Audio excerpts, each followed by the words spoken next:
ഈ ഇന്ത്യ മഹാരാജ്യത്ത് ഒരു വോട്ടറാകാൻ വേണ്ടിയിട്ട് SIR പ്രക്രിയയിലൂടെ ഇപ്പം ഞാൻ കടന്നു പോവുകയാണ്. നേരത്തെ തന്നെ SIRന്റെ ഫോം പൂരിപ്പിച്ചു കൊടുത്തു, ഡോക്യുമെന്റ്സ് കൊടുത്തു, എല്ലാം കൊടുത്തു. പോരാ, ഇനിയും കടമ്പകളുണ്ട്. ആ ഒരു കടമ്പയുടെ ഭാഗമായിട്ടാണ് BLO ഷാജിലാൽ എന്നോടൊപ്പം ഇരിക്കുന്നത്. ഷാജിലാൽ ഒരുപാട് ഹിയറിങ്ങിന്റെ കടലാസുകൾ തരുന്നുണ്ട്. ഞാൻ തന്നെ കൊടുത്ത ഡോക്യുമെന്റ്സ് പരിശോധിക്കുന്നുണ്ട്. അതുകൂടാതെ എൻ്റെ ഫോട്ടോ എടുത്ത് അപ്ലോഡ് ചെയ്യുന്നുണ്ട്. ഇതാണ് കേരളത്തെ പാർലമെന്റിൽ പ്രതിനിധീകരിക്കുന്ന ഒരു MP അവസ്ഥ. ഞാൻ 2002-2003 തിരുവനന്തപുരത്തേക്ക് സ്ഥിരതാമസം മാറ്റിയ ശേഷം 5 ലോക്സഭാ തെരഞ്ഞെടുപ്പിൽ വോട്ട് ചെയ്തു, 5 നിയമസഭാ തെരഞ്ഞെടുപ്പിൽ വോട്ട് ചെയ്തു, അതിനനുസൃതമായിട്ടുള്ള തദ്ദേശ സ്വയംഭരണ തെരഞ്ഞെടുപ്പിൽ വോട്ട് ചെയ്തു. കേരളത്തിലെ MLA എന്നെ രാജ്യസഭ MP ആയി തെരഞ്ഞെടുത്ത് പാർലമെന്റിൽ വിട്ടു. അതൊന്നും പോരാ.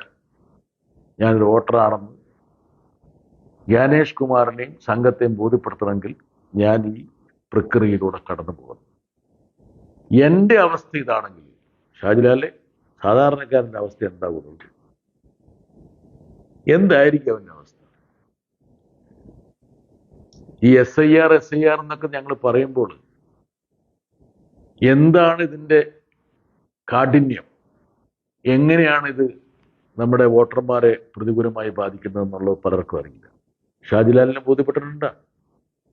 കാരണം ഇതിലിപ്പം 2002 എവിടെ വോട്ട് ചെയ്തു? അതന്നെ, ഈ 2002 ഞാനിവിടുത്തെ ഒരു പൗരനാണെന്ന് ഇവിടെ എല്ലാവർക്കും അറിയാം. ഇന്ത്യ മഹാരാജ്യത്ത് ഞാനിവിടെ 5 പൊതുതെരഞ്ഞെടുപ്പിൽ വോട്ട് ചെയ്ത ഒരാളാണ്. എൻ്റെ അവസ്ഥ ഇതാണ്.